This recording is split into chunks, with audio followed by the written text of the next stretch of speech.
बिस्मिल्लाहिर्रहमानिर्रहीम, अस्सलामुअलैकुम and a very good morning public. मैं आपको खुश आमदीद कहूँगी। मैं हूँ अर्मिला हसन। उम्मीद करते हैं आप बिल्कुल ठीक ठाक होंगे, मज़े में होंगे, आपकी सुबह अच्छी हुई होगी, चाय आपको मिल गई होगी। और वैसे तो मुझे कल ना जब हम बहुत दिनों से चूँकि इस कशीदगी वाले मामले को डिस्कस कर रहे थे पाकिस्तान वर्सेस इंडिया, लेकिन दूसरी जानिब हमने बहुत सेटिस्फैक्शन देखी, फील की इस सारे मामले के अंदर, और जिस तरह से हमने रिस्पॉन्ड किया, we were actually celebrating as a nation.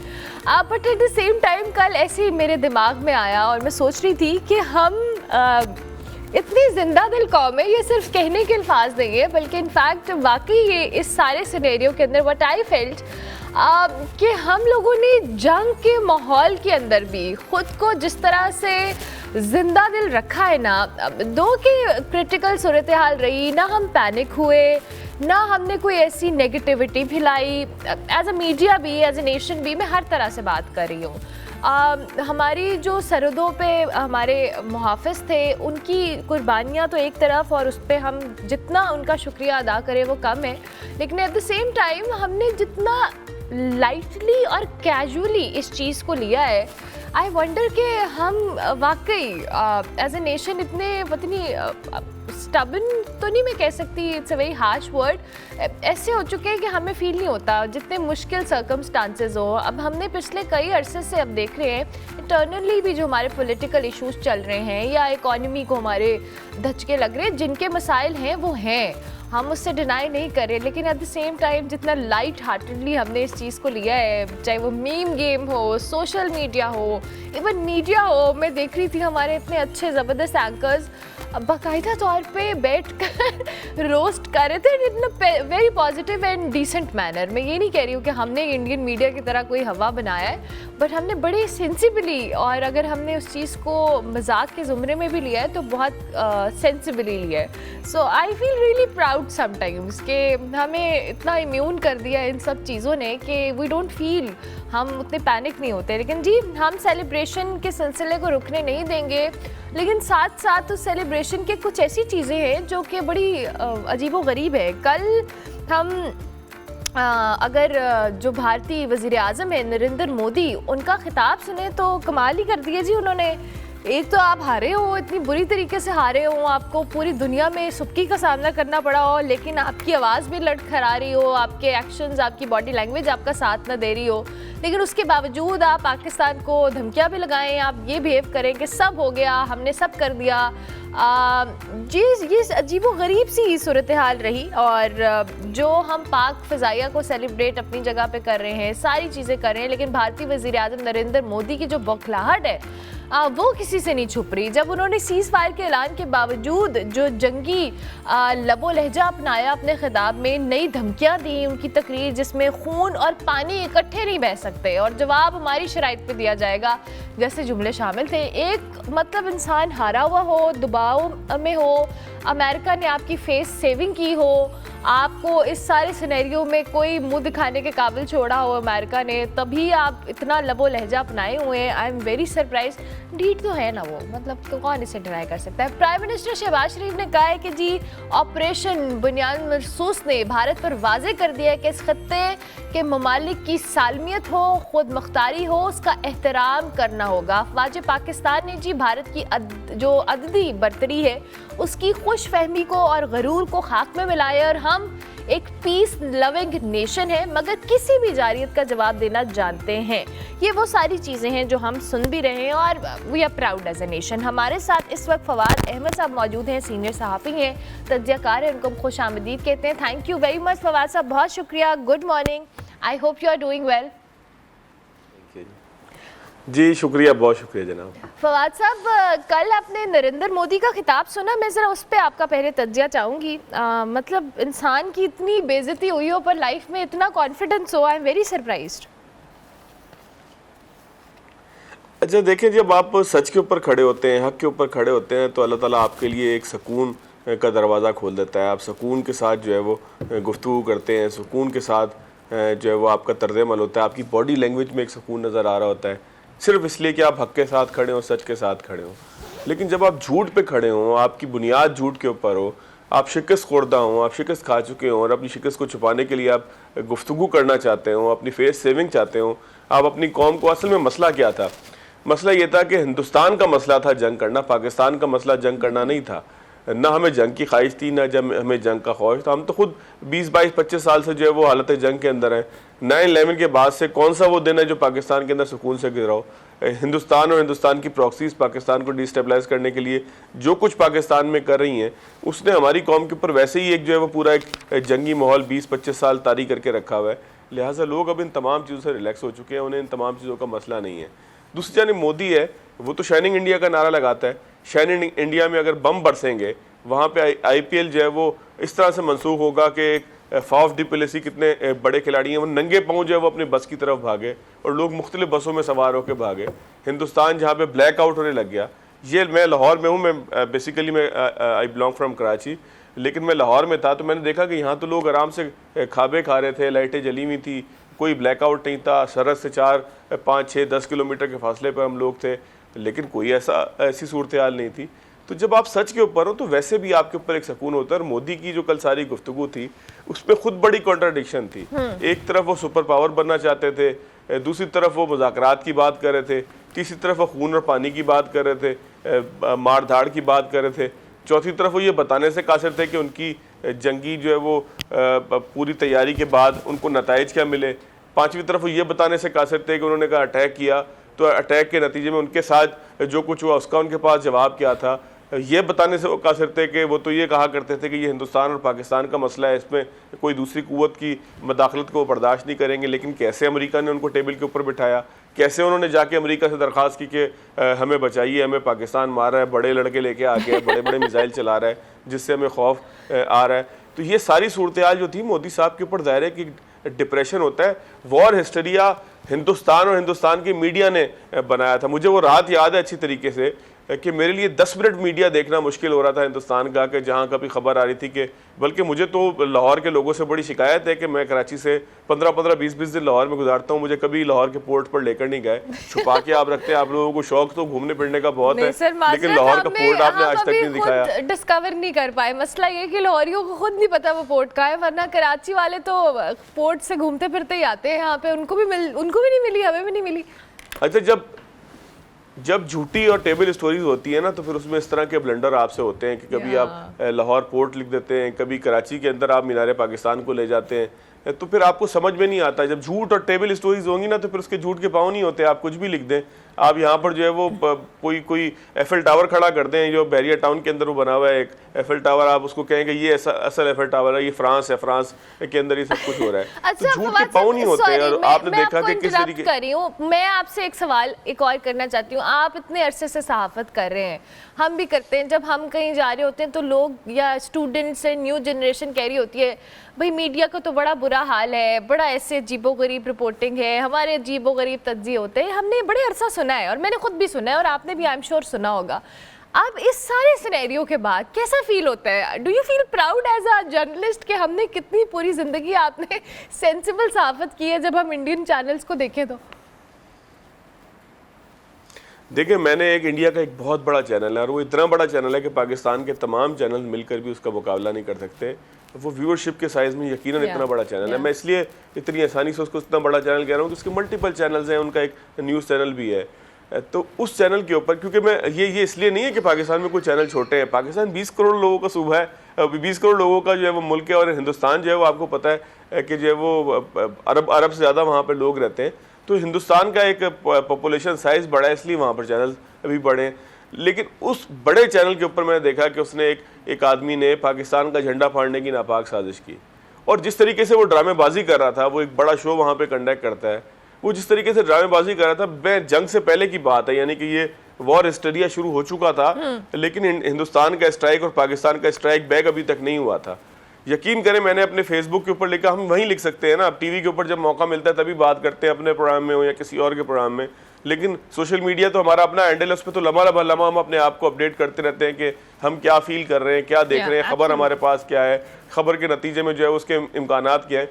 यकीन करें कि मैंने लिखा, मैंने कहा अल्लाह का शुक्र है कि हम पाकिस्तान में पैदा हुए, कि कि जहाँ अल्लाह ताला ने हमें इस नफसियाती बीमारी से महफूज रखा है जो हिंदुस्तान की मीडिया की सूरत में हम देख रहे हैं। यकीन करें पाकिस्तान की मीडिया के ऊपर 100 बुराइयां होंगी, 100 जो है वो आप ताने देंगे, मुझे पूरे सिनेरियो में आप बता दें A to Z, यहाँ 100 अगर चैनल्स हैं उनमें 20-25 जो है वो न्यूज़ चैनल्स हैं, किसी एक चैनल की कोई खबर बाउंस हुई हो, कोई खबर ऐसी हो कि जो झूठ पे मबनी हो, कोई खबर ऐसी हो कि जिसके नतीजे में जो है वॉर को हमने उकसाने की कोशिश की हो, कोई ड्रामेबाजी की हो किसी ने। हम देखें खबर जो है ना, खबर अलग चीज़ होती है, ऑब्जेक्टिविटी अलग चीज़ होती है। आप खबर डिलीवर करते हैं, अगर मैं नाचना शुरू कर दूं या मुक्के चलाना शुरू कर दूं और मैं यहाँ पर जो उछल उछल के दिखाऊं, मैं अपनी शर्ट उतार के दिखाऊं और मैं ऐसे करूं और मैं वैसे करूं, मैं जो है वो यहाँ पर कुछ अजीब व गरीब किस्म, मैं यहाँ पे कोई किसी मुल्क का झंडा फाड़ना शुरू कर दूं, तो मैं खबर नहीं दे रहा, मैं ड्रामा कर रहा हूँ। मुझे किसी फिल्मों और ड्रामों के चैनल में चले जाना चाहिए। तो पूरी कौम अगर हॉलीवुड बॉलीवुड बनी हुई होगी जो हमने वहाँ चैनल में देखा, तो चैनल्स भी वैसे ही होंगे। आप अंदाजा कीजिए कि पाकिस्तान के चैनल के ऊपर कोई एक शो, एक क्लिप ऐसा नहीं है कि जिसमें कोई ड्रामेबाजी की हो, कि हम कोई झंडा लेकर आ गए और उसको हमने आग लगा दी हो लाइटर से और कह रहे हो कि देखें हिंदुस्तान का हम झंडा जला रहे हैं। भाई हिंदुस्तान की बहैसियत रियासत जो है वो हम इस तरह से उसका झंडा नहीं जला सकते, इसलिए नहीं जला सकते कि वो पूरी रियासत की निशानदेही है।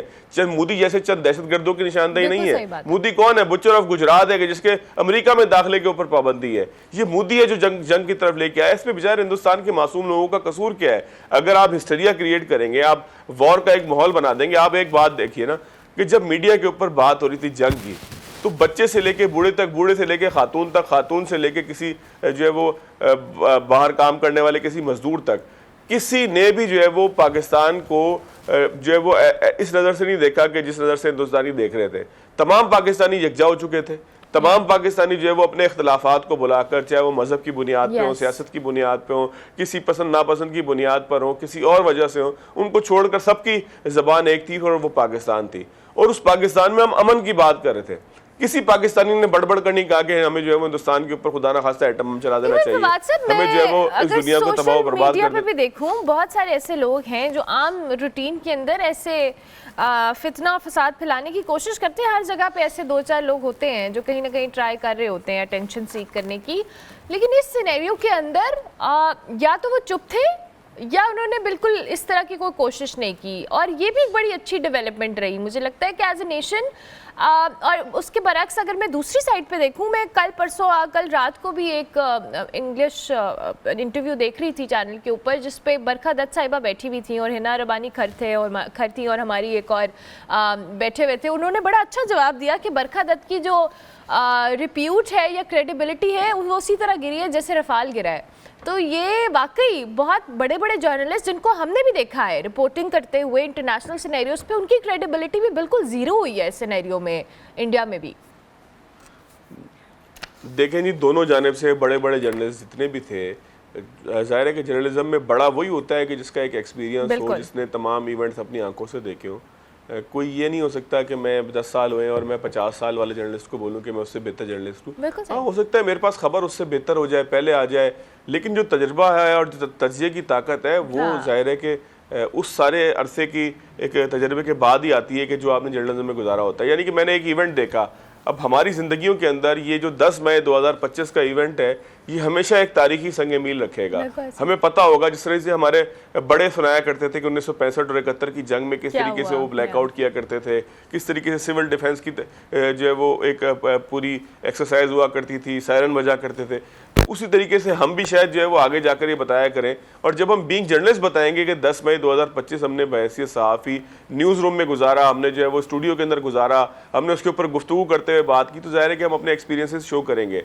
तो हमने देखा कि पाकिस्तान के जितने बड़े जय्यद और सीनियर सहाफ़ी हैं, मैं किस किस का नाम लूँ, हर फर्द ने इंतहाई बैलेंस बात की, हर फर्द ने इंतहाई बैलेंस तरीके से हालात का तजिया किया, मामलात के हवाले से अवाम को आगाह किया कि जो एक सहाफ़ी की तजिया करते हुए बुनियादी जिम्मेदारी है कि वो सच के दामन को ना छोड़ते हुए, हक़ाइक़ और फैक्ट के जो है वो मामलात को पहलू तही ना करते हुए मामलात को सामने रखे। लेकिन दूसरी जानिब हमने हिंदुस्तान में देखा, आपने बरखा दत्त का नाम लिया, बरखा दत्त को छोड़िए, वो तो बड़ी एक मामूली सी जर्नलिस्ट है। सिर्फ पाकिस्तान 4 चक्कर लगाने से बंदा बड़ा जर्नलिस्ट नहीं हो जाता। 2 चक्कर आप भी हिंदुस्तान के लगा सकती हैं, उससे कोई आपके एक्सपीरियंस के अंदर फ़र्क नहीं पड़ेगा। हाँ ठीक है कि एक मुल्क में जब आप जाएंगे, आप किसी का इलेक्शन कवर करते हैं, कोई क्रिकेट की ट्रांसमिशन कवर करते हैं, या आप कोई सियासी हालात और मामलात किसी SCO कॉन्फ्रेंस को आप कवर कर लेते हैं, जैसे कि बरखा दत्त साहिबा भी यहाँ पे पाकिस्तान आई थी।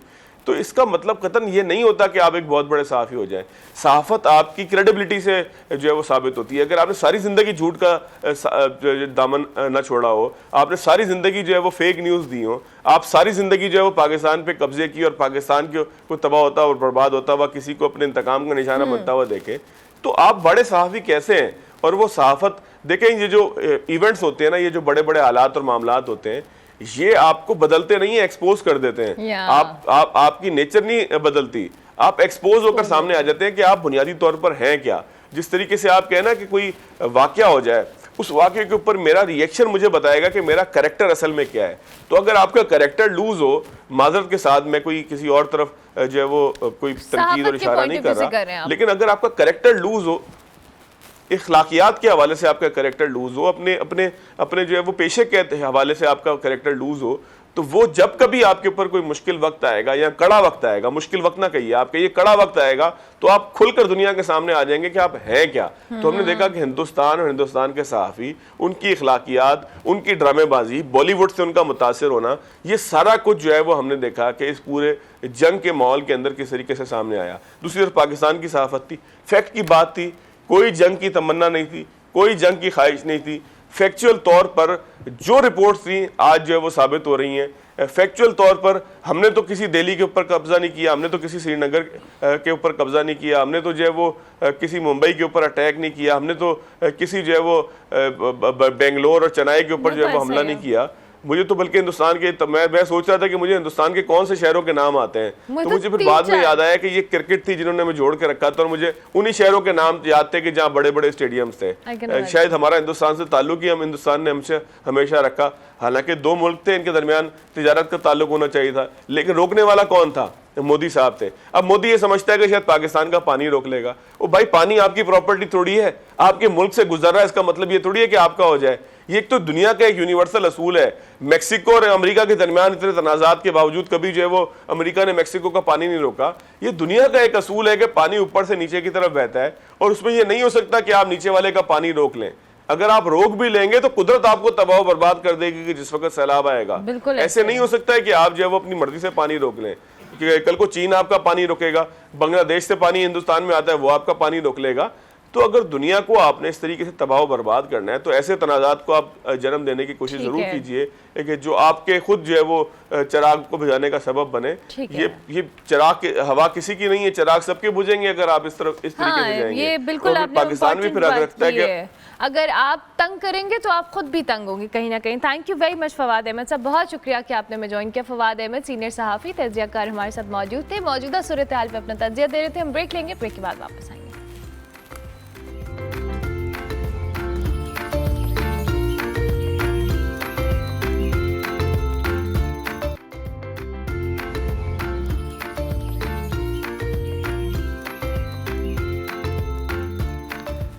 Welcome back to good morning public ji. Break के बाद वापस आ गए। पाकिस्तान एयरफोर्स की जी शानदार कामयाबी पर, जहां पर अवाम में खुशी और एक फ़ख्र वाली फीलिंग है, उसी हवाले से आज हम बात भी करेंगे और अवाम के जो जज्बात हैं पाक फ़ज़ाइया को लेकर आपको वो सुनवाते हैं।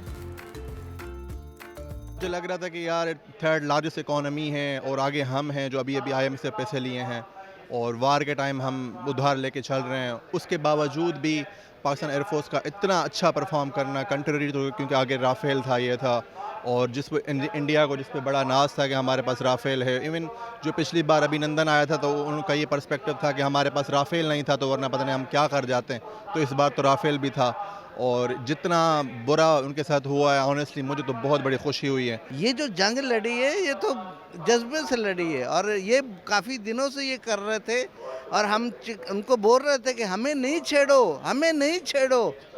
अब जंग तुमने छेड़ी है, अब रुक जाते। काश एक दिन और मिल जाता तो तुम्हें बताते कि तुम दुनिया से तुम्हें अस्सी से हटा देते, मिटा देते, तुम्हारा नाम भी ना होता। जवाबी हमला पाकिस्तान पाक फ़िज़ाइया की जानिब से किया गया था, वो इस बात की निशानदही करता है कि सिर्फ जो जंगें हैं वो इक्विपमेंट से नहीं लड़ी जाती बल्कि प्रोफेशन से लड़ी जाती हैं। और इस बात की सबूत भी है कि इंडिया के पास जो है एक पेशा बेहतरीन जो है वो जहाज़ दुनिया का था, लेकिन उस जहाज़ को जो है वो पाकिस्तान साख्ता बनाया गया, जो JF-17 था, उसकी जानिब से मार गिराया गया। और इस बात की निशानदही करता है कि जंगें जहाज़ों से नहीं बल्कि पायलट से जीती जाती हैं। पाक फ़िज़ाइया ने जो भरपूर कार्रवाई की तो इस बात को जो है हिंदुस्तान समझ ले कि पाकिस्तान जो है वो कोई ऐसा वैसा मुल्क नहीं है जिसको वो डराता रहेगा पानी बंद करने से या दीगर चीज़ों से, दीगर मामला से वो डराता रहेगा, धमकाता रहेगा। पाकिस्तान बग़ैर एटमी ताकत के भी इतनी काबिलियत रखता है कि वो हिंदुस्तान को उसके घर में घुस के मार कर ख़त्म कर सकता है।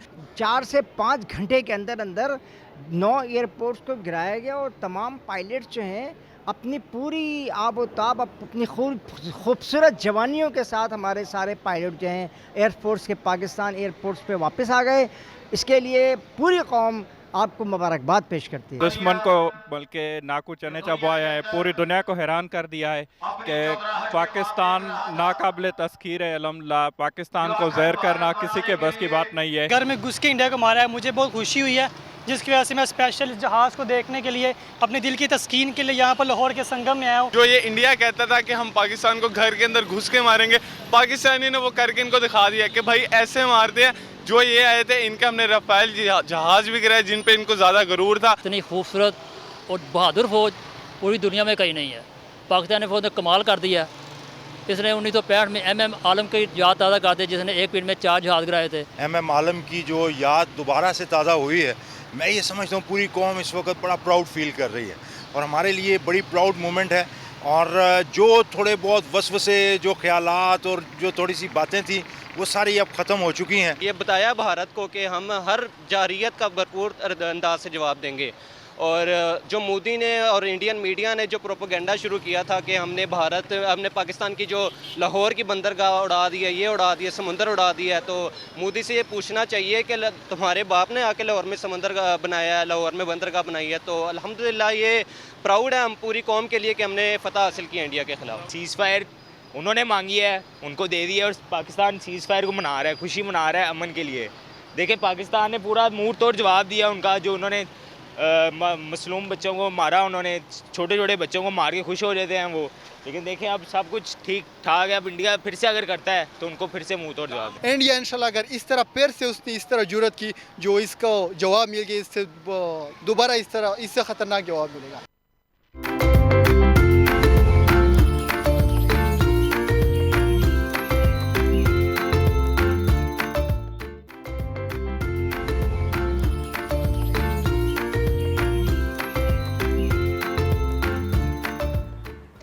Welcome back to good morning public जी। अब आपको एक और काबिल फ़ख्र बात बताएंगे। कोयटा में जी पहली बार मुनक्किद होने वाली बैनुल अक़वामी बॉक्सिंग चैम्पियनशिप ने न सिर्फ पूरे शहर बल्कि पूरे मुल्क के लिए एक तारीखी लम्हा जो है रकम किया है, जब पाकिस्तान के आलमी शोहरत याफ्ता बॉक्सर मोहम्मद वसीम ने शानदार कारकर्दगी का मुजाहरा करते हुए जी कामयाबी अपने नाम की। इस वक्त वर्ल्ड बॉक्सिंग एसोसिएशन के ज़ेर एहतमाम जी साउथ एशिया की पहली इंटरनेशनल बॉक्सिंग चैम्पियनशिप मुनक्किद हुई, जिसमें दुनिया भर के बॉक्सर्स ने शिरकत की और इवेंट के फाइनल में मोहम्मद वसीम ने नॉकआउट किया। उसके बाद ये चैम्पियनशिप अपने नाम की और इस वक्त हम इस 2 बातों को सेलिब्रेट करेंगे। एक तो ये कि ये कोयटा के अंदर मुनक्किद की गई और दूसरा ये कि हमारे जो बॉक्सर हैं इंटरनेशनली जिन्होंने पाकिस्तान को रिप्रेजेंट किया है, पाकिस्तान का फ़ख्र है मोहम्मद वसीम, उन्होंने कामयाबी समेटी है। इस वक्त मोहम्मद वसीम हमारे साथ मौजूद हैं, उनको हम खुश आमदीद कहेंगे। अस्सलाम वालेकुम, गुड मॉर्निंग। और सबसे पहले तो आपको बहुत बहुत मुबारकबाद इस कामयाबी के लिए। कैसा लग रहा है?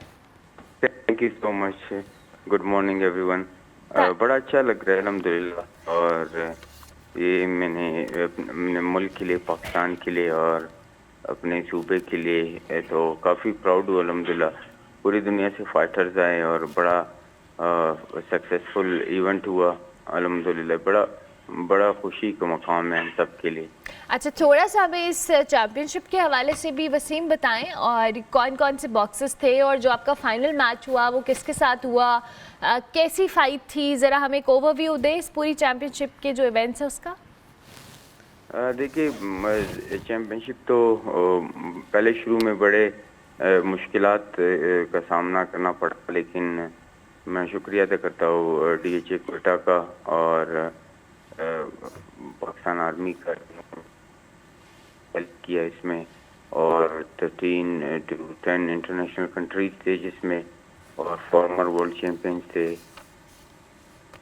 अमेरिका से, जर्मनी से, अमेरिका से बॉक्सर मैक्सिको से आए और उन्होंने देखा, उनको जो मैसेज था बलूचिस्तान के हवाले से, पाकिस्तान के हवाले से, तो वो सब उनका दूर हुआ और ऊपर काफ़ी खुश थे कि यहाँ पे तो सब ठीक है। और यही कह रहे थे कि हम इंशाल्लाह नेक्स्ट टाइम हम दोबारा आएंगे यहाँ पर खेलने, और ये हमारे लिए बड़ी बात है। क्रेडिट जाता है पाक आर्मी को और उसको बलूचिस्तान को, जिन्होंने बहुत हेल्प किया इसमें हमारा। अच्छा मोहम्मद वसीम, मुझे ये बताएं आपका फाइनल मैच किन के साथ था और जो आपने नॉकआउट किया वो फाइट कैसी थी? बड़ी मुश्किल थी? क्या चैलेंजेस रहे आपको?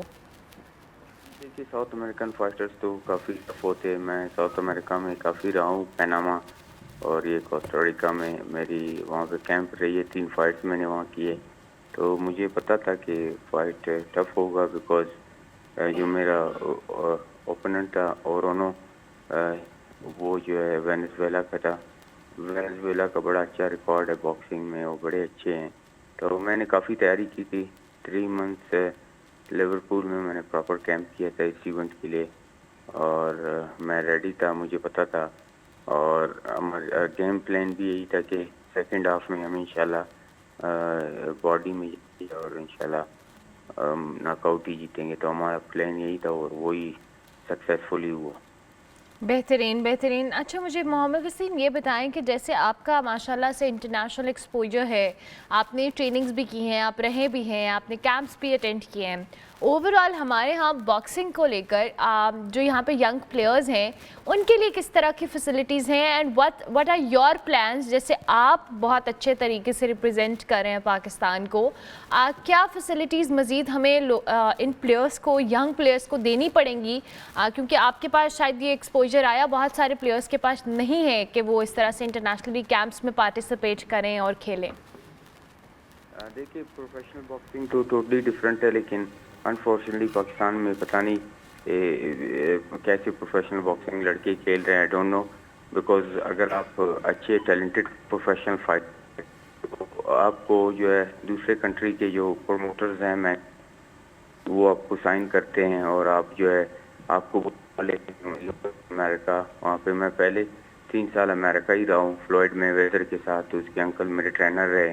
अभी 7-8 से मैं जो है लिवरपूल और यूके में ट्रेनिंग कर रहा हूँ अपने प्रमोशन। उसके साथ मेरे कोच है डैनी वॉन और क्रिस डब्बा जो मेरा प्रमोटर है, उनके साथ।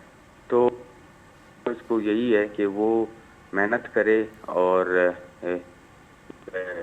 अपना गेम ठीक करे, जिसमें मोस्ट प्रॉब्ली प्रोफेशनल बॉक्सिंग में आप जो है स्किल देखते हैं, आप कितने स्ट्रॉन्ग है आपको देखते हैं, आप कितने अच्छे फाइट करते हैं, तो उससे आपको बड़ा फ़ायदा होता है।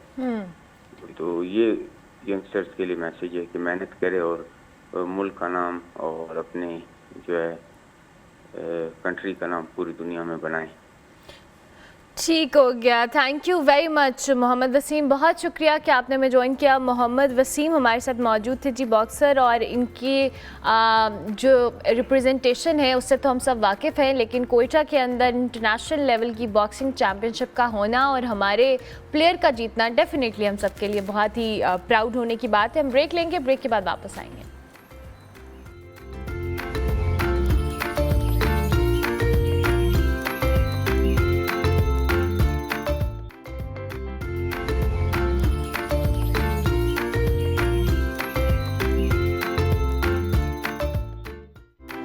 Welcome back to good morning public ji. Break के बाद वापस आ गए हैं। आपको पता है PSL 10 जो कि इंटरप्ट हुआ था फॉर सम रीज़न, जो कि हम सब कहीं ना कहीं वी वर सैटिस्फाइड कि हम दोबारा इसको रिवाइव करके दोबारा से इसको खेलेंगे, और बिलाखिर हो गया जी। 17 till 25 मई ये मैचेस रावलपिंडी स्टेडियम के अंदर खेले जाएंगे। जो मैच होगा 17 मई को पेशावर ज़िल्मी और कराची किंग्स का होगा, जबकि फाइनल 25 मई को लाहौर में खेला जाएगा। दूसरी जानिब जी, पाकिस्तान क्रिकेट बोर्ड ने जो कारकर्दगी है उसका जायज़ा लेने के बाद वकार यूनिस, शुएब मलिक, सकलैन मुश्ताक, मिसबाउल हक और सरफराज अहमद को मेंटोस के ओहदे से फ्री कर दिया है। और साथ ही चेयरमैन पीसीबी ने जी न्यूजीलैंड के जो साबिक कोच हैं माइक हेसन उनको वाइट बॉल हेड कोच मुकर्रर किया है, जबकि आकिब जावेद को डायरेक्टर हाई परफॉर्मेंस जो है वो रिक्रूट किया है। और देखते हैं जी माइक हेसन जो है 26 मई से अपनी जिम्मेदारियां संभालेंगे। लेट्स होप एंड डिस्कस के ये जो चेंजेस हुए हैं पाकिस्तान क्रिकेट बोर्ड के अंदर ये कितने हेल्पफुल होंगे इस सारे स्ट्रक्चर में बेहतरी लाने के लिए। लेकिन उससे पहले आपको पता है कि पीएसएल के मैचेस हैं जो कि 8 मैचेस आई गेस बाकी रह गए हैं। इस पे मोइन अहमद चौधरी साहब हमारे साथ मौजूद हैं स्टूडियोज़ में। अस्सलाम वालेकुम। थैंक यू वेरी मच जी, बहुत शुक्रिया कि आप तशरीफ़ लाए। इंटरप्ट हो गया, हम ऑफ एयर भी यही बात कर रहे थे कि गैप आया, लेकिन कोई बात नहीं, अब दोबारा से हम करने वाले हैं कंप्लीट इस सीज़न को। पेशावर ज़ल्मी एंड कराची किंग्स 17 मई, राइट जी? Absolutely, it's a very very good thing कि हम जो इसको रिज्यूम कर पा रहे हैं। आई मीन जो अनफॉर्चुनेट सर्कमस्टांसिस की वजह से गैप आ गया था, लेकिन स्टार्ट करने ना, और even if the foreign players, हमें अभी ये नहीं पता है कि कितने फॉरेन प्लेयर्स जो हैं वो इधर आएंगे या नहीं आएंगे, लेकिन हमारे इस इवेंट का कंप्लीट होना हमारे लिए इट्स वेरी इंपॉर्टेंट कि that leaves a message, that gives a message to the world कि we are on it, with और विदाउट फॉरेन प्लेयर्स हम उसे कंप्लीट करेंगे। आई होप कि कुछ प्लेयर्स आ जाएं। और अभी जो न्यूज़ जो मैं सुन रहा हूँ नॉट कन्फर्म कि काफ़ी फॉरेन प्लेयर्स जो हैं अभी एंगेज हो गए हैं, और अपार्ट फ्रॉम द न्यूजीलैंडर्स, लेकिन इवन वार्नर भी जो सुना है कि he is also coming back. If he comes back तो वो जो फ्लेवर होता है फॉरेन प्लेयर्स का वो तड़का लगा रहेगा, तो इंशाल्लाह अच्छे मैचेस एक्सपेक्टेड हैं इंशाल्लाह। बट आई थिंक कि अगर फॉरेनर प्लेयर्स जो हैं या गैर मुल्की खिलाड़ी जिनका हम जिक्र कर रहे हैं उनमें से अगर 50% भी आ जाते हैं then it's fine, perfectly fine, absolutely fine. आप देखें वो तड़के वाली बात ही है ना। आई मीन कि आपका जो फ्लेवर है उसको, अगर जाहिर है सर्कमस्टांसेस ऐसे हुए हैं उनको जाना पड़ा है, और उनका भी कसूर नहीं है जिस तरीके से वो गए हैं, बट जितने भी आ जाएंगे और 2, 4, 8, 10 भी होंगे तो हमारा ये जो, क्योंकि ये आखिरी मैचेस हैं और नहीं होंगे तो इसके भी एक पॉजिटिव साइड होती है कि आपके जो लोकल टैलेंट है जो कि बेंच पे बैठा रहता है उसको फिर मौका मिल जाता है। यू नेवर नो कि you find someone out of the blue के जो कि आके परफॉर्म कर दे और आप यू फाइंड टैलेंट। तो बड़ी अच्छी बात है और बड़ा अच्छा उम्मीद है कि ये हमारा पीएसएल इंशाल्लाह कंप्लीट हो जाएगा 25 इंशाल्लाह। एंड सेकेंडली हम जैसे आप बात करें कि यू नेवर नो कि हमें बेंच स्ट्रेंथ में कोई ऐसी चीज़ मिल जाए या कोई ऐसा प्लेयर मिल जाए जो कि आउट ऑफ ब्लू बहुत अच्छा परफॉर्म कर दे और हमारे लिए बड़ा अच्छा हो जाए। अच्छा, अब जाहिर है मोमेंटम थोड़ा सा तो ब्रेक हुआ है, we all agree on that, लेकिन उसको दोबारा से लाना, और जाहिर है अब पीपल विल बी एक्सपेक्टिंग कि बहुत थ्रिलिंग और एक्साइटिंग मैचेस होंगे, और उसके लिए आई थिंक कि पीसीबी को भी कुछ एफर्ट पुट करनी पड़ेगी कि लोग स्टेडियम्स में आए और मैच को देखें। जी, लोग एक मोमेंटम तो बना हुआ था जो टूट गया है, लेकिन वही बात है कि आई डोंट थिंक कि क्योंकि जिन कंडीशन से हम गुजरे हैं और इस वजह की यूफोरिया का है एक एटमॉस्फेयर बना हुआ जो हमने ब्लूज़ इंडिया को दिए हैं, उसके बाद जो है ना लोग वो टाइप सी के लोग बड़े शौक से आएंगे इस वक्त। आई मीन यस, लोग शौक से आएंगे इसलिए कि लोग इस यूफोरिक मूड में हैं, और उसमें अगर ये पीएसएल स्टार्ट इंशाल्लाह ताला हो जाता है और होगा तो आई एक्सपेक्ट कि हाँ कुछ ऐसा ज़रूर हुआ है इस बार पीएसएल में, और फॉर द फर्स्ट टाइम ही हुआ है कि बहुत ज़्यादा कंपेटिटिव मैचेस नहीं हुए। 3 मैचेस को छोड़ के बाकी तमाम मैचेस वन साइडेड हुए हैं, विच वॉज अनफॉर्चुनेट। अदरवाइज आप देखेंगे कि लोग आएंगे ज़रूर, अब मौसम को भी साइड पे रख के लोग ज़रूर आएंगे। एंड आई एम रिक्वेस्टिंग इस प्लेटफॉर्म से भी कि प्लीज़ आप ये मैसेज हमने जब दिया है कि हम पीएसएल को दोबारा से स्टार्ट कर सकते हैं, तो एज ए नेशन जहाँ हमने इतनी यूनिटी, इतनी एक्साइटमेंट और इन सारी चीज़ों को सेलिब्रेट किया, let's celebrate PSL as well. और हमारे जो 8 मैचेस हैं इसमें स्टेडियम्स में जाएं, अब लाहौर स्टेडियम में चूँकि फाइनल मैच होने वाला है, देन रावलपिंडी स्टेडियम जहाँ पे जो इंटरप्ट करने की कोशिश की गई थी हम वहीं पे मैचेस करा रहे हैं, तो it's a very good sign. और ये मैसेज लाउड एंड क्लियर जाना चाहिए कि अगर आप हमारी किसी चीज़ को तंग करने की कोशिश करेंगे, so we as a nation are united, चाहे वो क्रिकेट है या कोई भी मौका है। So go to stadiums with your family, friends, और मैचेस को देखें, एंजॉय करें, और अच्छा एक मैसेज जाना चाहिए जी। ऐसा ही होगा, आप देखेंगे इंशाल्लाह। अच्छा जी, ये जो चेंजेस आए हैं पीसीबी के अंदर, जो न्यूजीलैंड के साबिक कोच है माइक हेसन, उनको हेड कोच वाइट बॉल का किया गया है और आकिब जावेद को डायरेक्टर हाई परफॉर्मेंस लगाया गया है। चेंजेस कैसे हैं, आप इस पे क्या कमेंट करेंगे? चेंजेस ये बहुत अच्छी हैं, and I must confess that we are very fortunate that we are still able to get a foreign coach on board.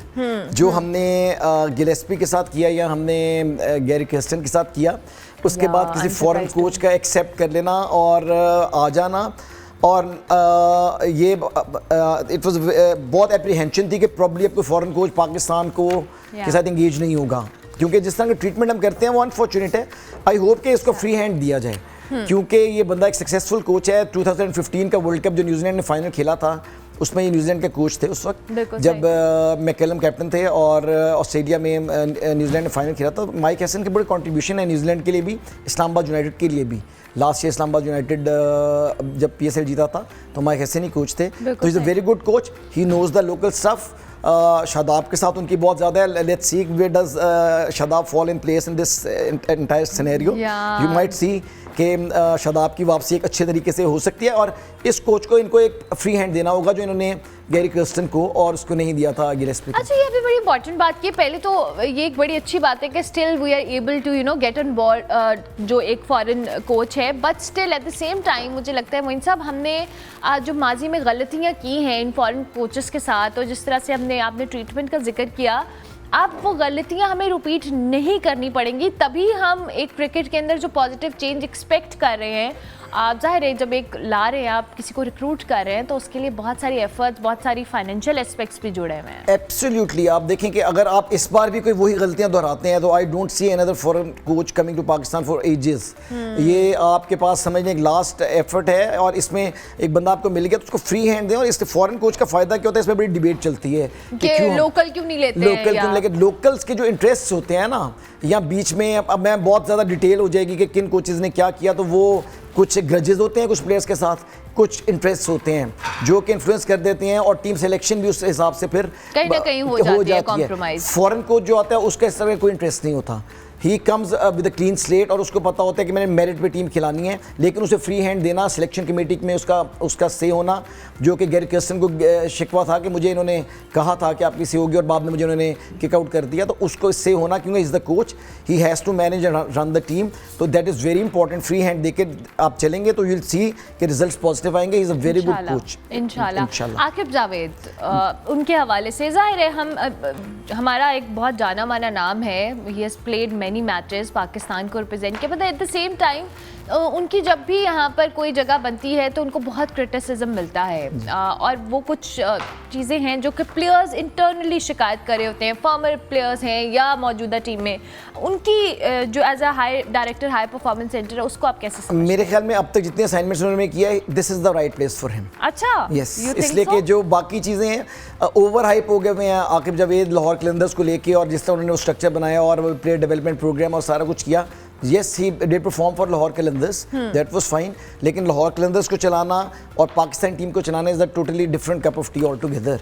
तो उनको ओवर हाइप करके यहाँ पे कि जी, क्योंकि लाहौर कलंदर को एक समहाउ वो पाकिस्तान टीम की कोचिंग तक पहुँच गया, और बहुत सी बातें हैं वो कहते हैं प्रॉब्ली के गिलेस्पी और गैरी कर्स्टन, वो भी कहते हैं मैं स्टैप किया उन्होंने और फिर अपनी जगह ले ली है, और बहुत सारी बातें हैं इस तरह की। तो I mean this is the place, क्योंकि इन्होंने जो लाहौर कलंदर्स के साथ किया है वो प्लेयर डेवलपमेंट ही किया है। तो अब जो डायरेक्टर हाई परफॉर्मेंस सेंटर बने हैं यहाँ पे वही रोल इनका है जो कि इनको सूट करता है।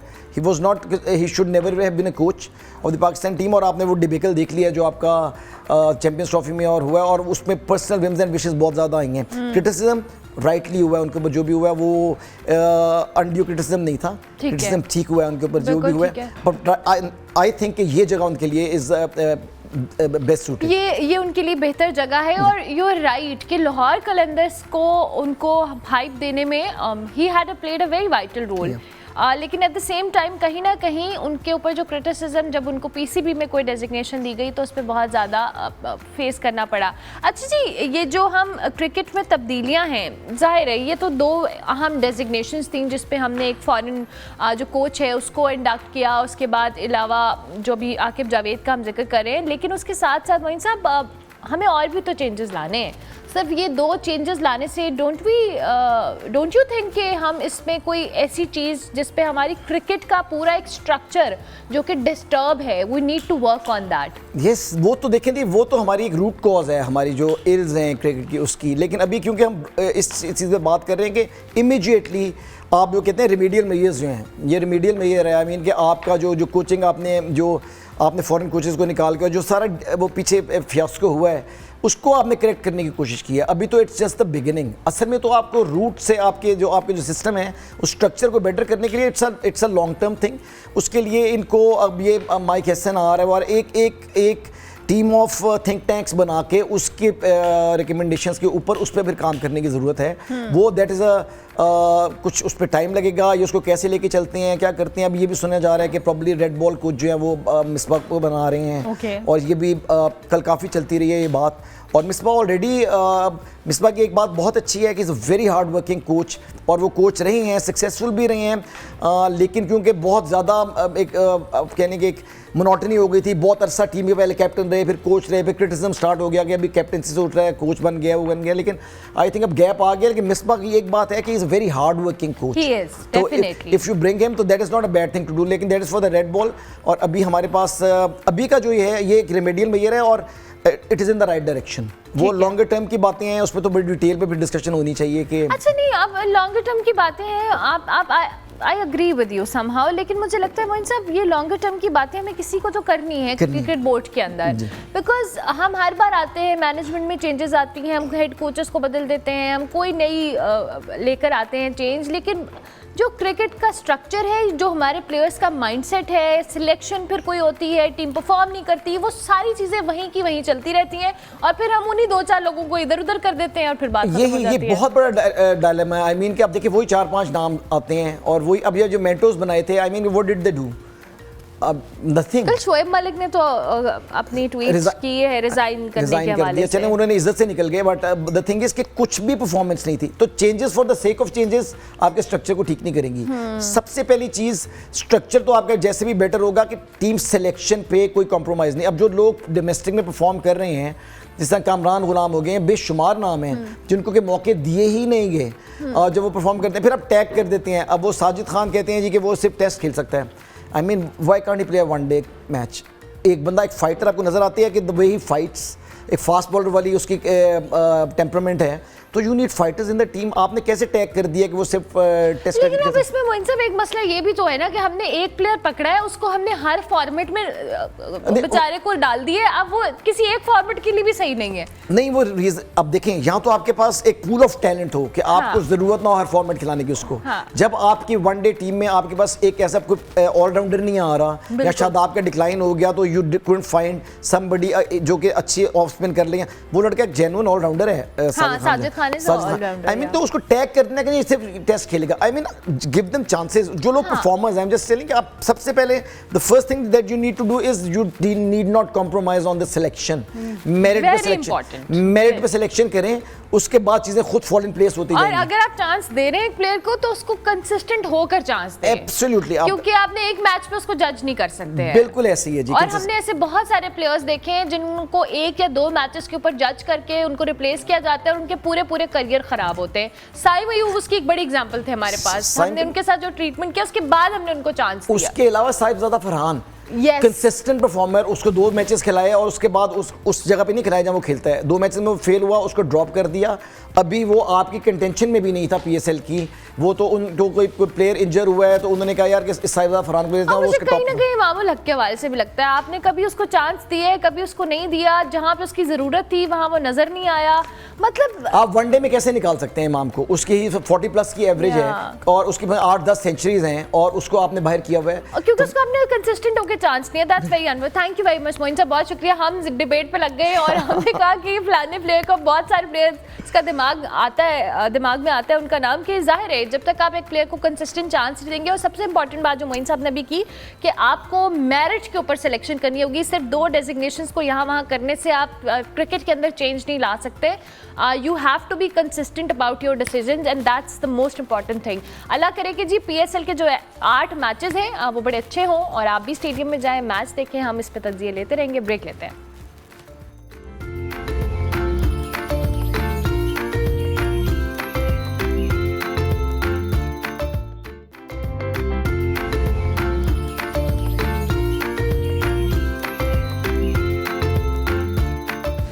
Welcome back to good morning public ji. Break के बाद वापस आए हैं और बहुत दिनों के बाद हमारे किचन में आज खाना बन रहा है और उसके लिए शेफ अजमल शाह हमारे साथ मौजूद है। अस्सलाम वालेकुम जी।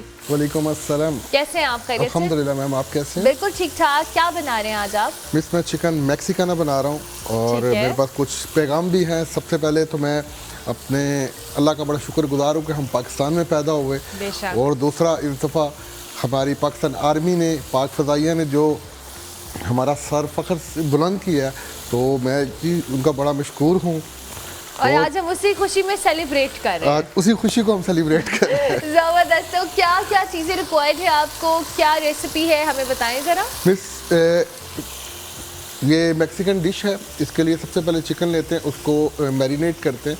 मैरिनेट क्योंकि टाइम कम था तो मैंने थोड़ा मैरिनेट पहले कर लिया था। उसमें क्या क्या चीज़ें डाली तो थी उसमें मिस सबसे पहले हम गार्लिक पेस्ट डालते हैं कि ताकि चिकन जोन सा है उसकी अपनी स्मेल वो ख़त्म हो सके।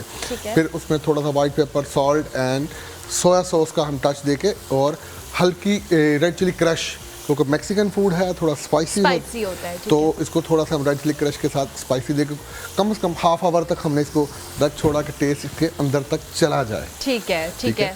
देन अब जैसे हम इसको थोड़ा सा कुकिंग ऑयल डाला, वार्म किया, और उसमें हमें चिकन को डाल के इसको पका रहे हैं कि चिकन अंदर तक कुक हो जाए हमारा। ठीक है, ठीक है। और ये क्यूब्स में लिया आपने चिकन? जी मिस, क्यूब्स में। ओके। और इसके साथ अब आप और क्या आगे ऐड करने वाले हैं? जी जी जी मिस, क्यूब्स में इसमें ज़्यादातर लोग जूलियन कटिंग में भी ले सकते हैं, मतलब एज़ यू विश, आप जूलियन में ले लें, आप क्यूब्स में ले लें, ये आपकी अपनी मर्ज़ी है। टेस्ट प्रॉपर यही आना चाहिए। ठीक है। बट इसके लिए मिस हमने इसके जो वेजिटेबल्स यूज़ कर रहे हैं वो आनियन है और कैप्सिकम है प्लस टमाटोज़ हैं। ठीक है। और इसके लिए मैंने हॉट सॉस ली है, कुछ मैंने चिलीज़ खुद बनाई हैं अपनी, एक मैक्सिकन चिलीज़ रेड पेपरिका से, और साथ में हमने कनकोसी सॉस बनाई हुई है, जैसे ये आपको नज़र आ रही है। ये मेरी पेपरिका सॉस है, और थोड़ा ब्लैक पेपर है, थोड़ा सॉल्ट है, और सिलांट्रो है। ठीक है। तो इन सब चीज़ों को मिला के जब हम रेडी करेंगे, रेडी की तरफ जाएंगे, तो इंशाल्लाह हमारा खूबसूरत सी चीज़। अभी आप इन सबको मिक्स करेंगे और कुक करेंगे। जी जी जी मिस, अगर आप कंटिन्यू हैं मेरे साथ हैं तो बिल्कुल मैं साथ हूँ आपके, आप मुझे बताएं। जी जी जी जी प्लीज़। तो मिस ये अब मैं ये चाह रहा था कि इसमें हमने अपनी ये जो कनकोसी सॉस बनाई हुई है मैंने, वो इसमें मैं ऐड करूँगा। ठीक है। ये 1 कप आप समझ सकते हैं, 1 किलो में 1 कप आप ये डालें। ठीक है।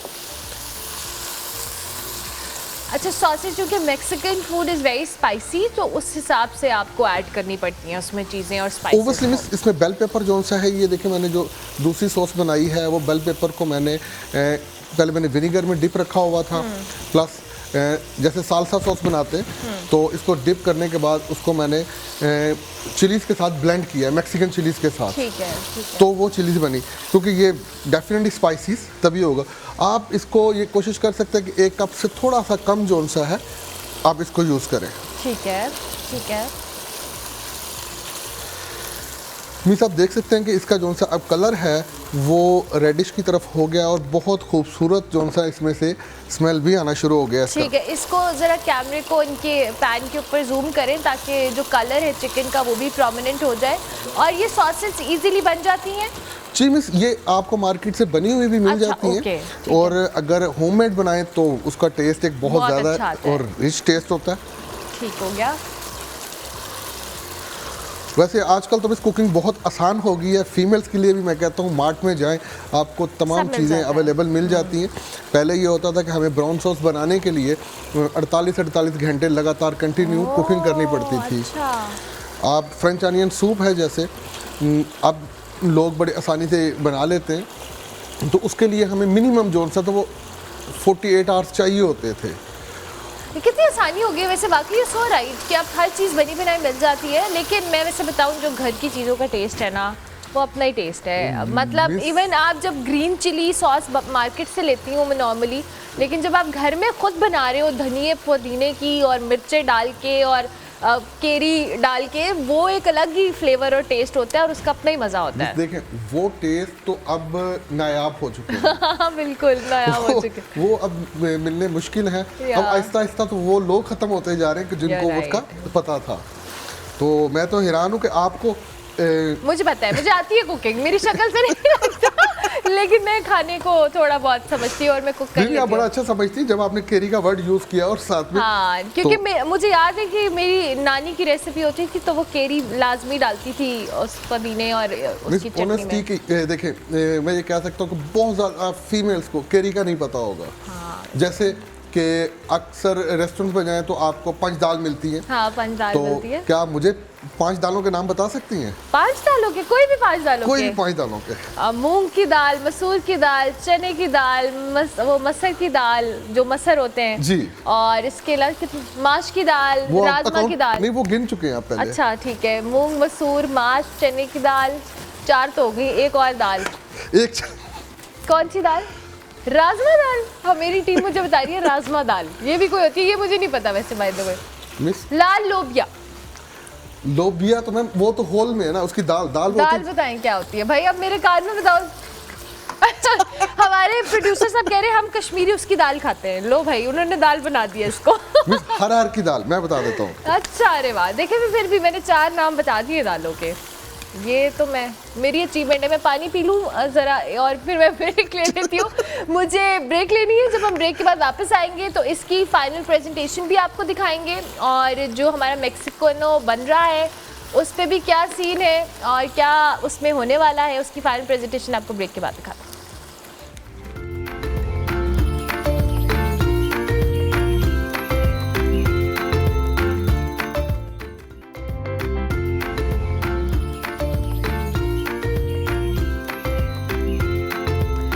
Welcome back to good morning public ji. Karachi का जिक्र करेंगे, एक मेगा सिटी है, हम सब जानते हैं, लेकिन वहाँ पर जो ट्रैफिक हादसात है उसकी शरह में कुछ इजाफा हो रहा है। उसकी वजूहात क्या हैं, क्या फैक्टर्स हैं, इस पर पहले आपको एक रिपोर्ट दिखाते हैं और फिर हम बात भी करेंगे।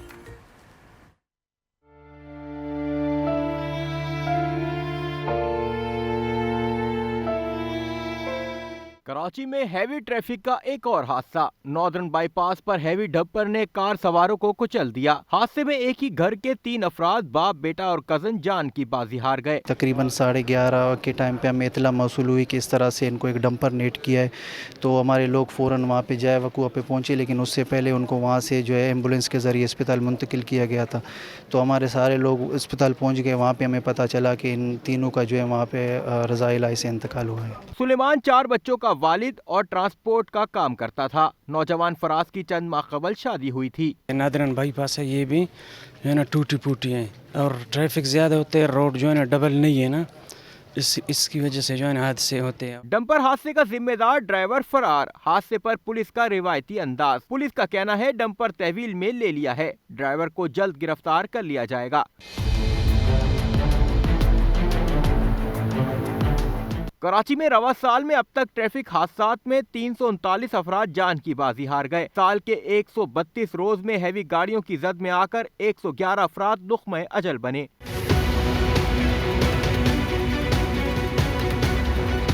कराची में ट्रैफिक हादसात के बाद ट्रैफिक पुलिस और हुकूमत सिंध की जानिब से हादसात को कंट्रोल करने के लिए नई हिकमत अमली बनाई गई। शहरियों को कवानीन का पाबंद बनाने के लिए हजारों क्रैकडाउन किए गए। उसके बावजूद जानलेवा खूनी ट्रैफिक हादसात थमने का नाम नहीं ले रहे।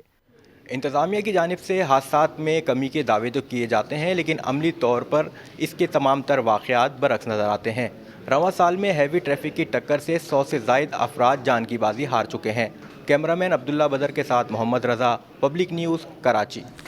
जी, मोहम्मद रज़ा की आपने ये रिपोर्ट देखी और अभी तक जो स्टैटिस्टिक्स हैं वो बड़े अलार्मिंग भी हैं। 341 कैजुअल्टीज़ हों 5 मंथ्स के अंदर और जिसमें से 111 हैवी व्हीकल्स की वजह से हुई हों, डंपर की वजह से हुई हों। इस पे भी हम ज़रा बात करेंगे। हमारे साथ हमारे नुमाइंदे मोहम्मद रज़ा भी मौजूद हैं और इसके साथ साथ DIG ट्रैफिक पीर मोहम्मद शाह साहब भी हमें ज्वाइन करें।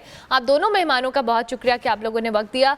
अली रज़ा, मुझे क्विकली थोड़ा सा एक ओवरव्यू दें क्योंकि आपकी रिपोर्ट है, आप हमें थोड़े से स्टैटिस्टिक्स बता रहे हैं, फिर हम DIG साहब की तरफ भी जाएंगे और क्या कार्रवाइयाँ हो रही हैं, किस तरह से इसको बेहतर करने की कोशिश की जा रही है, इस पर भी बात करेंगे।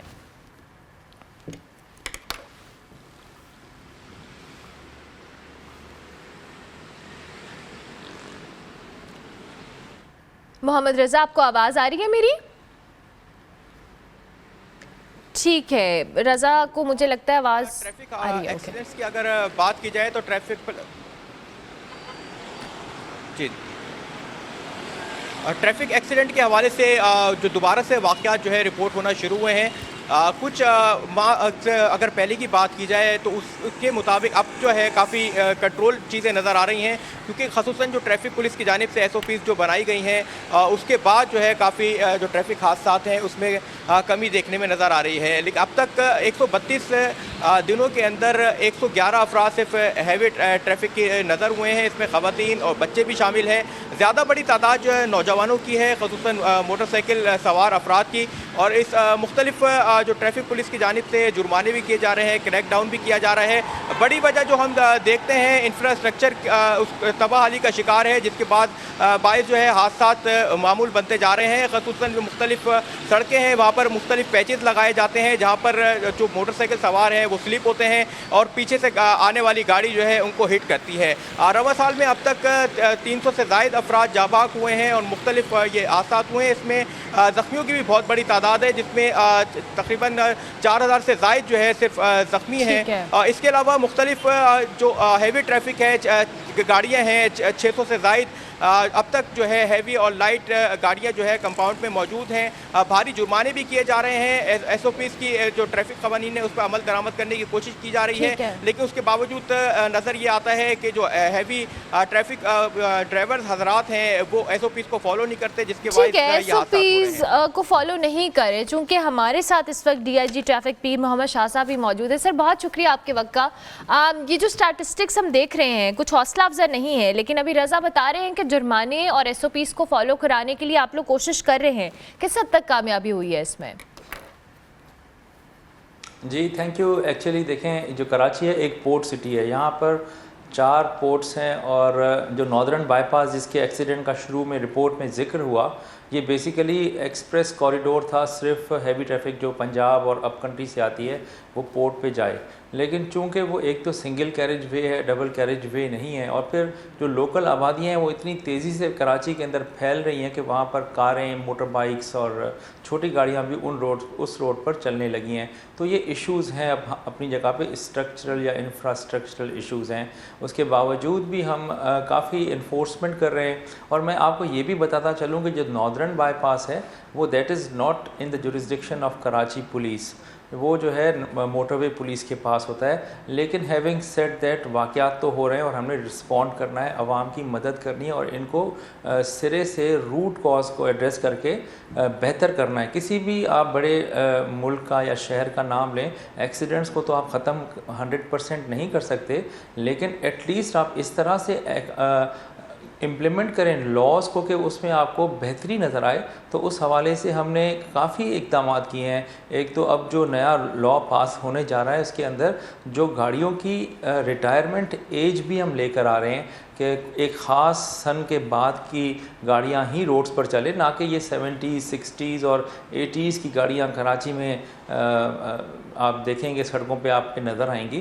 तो एक बहुत बड़ा कदम ये हम लेने जा रहे हैं। इसके साथ साथ जो जितनी भी बड़ी हैवी गाड़ियां हैं कराची के अंदर चलती हैं, तकरीबन ये 25,000 के करीब हैं, उन सब में हमने ट्रैकर का लगाना लाजमी करार दिया है, जिसमें से ऑलमोस्ट 8,000 गाड़ियों ने ना सिर्फ ये कि ट्रैकर्स लगाए हैं बल्कि उनका कंट्रोल भी ट्रैफिक पुलिस कराची के हवाले किया है, ताकि अगर वो ओवर स्पीड करती हैं तो हम उनको फौरी तौर के ऊपर टिकट इशू कर सकें।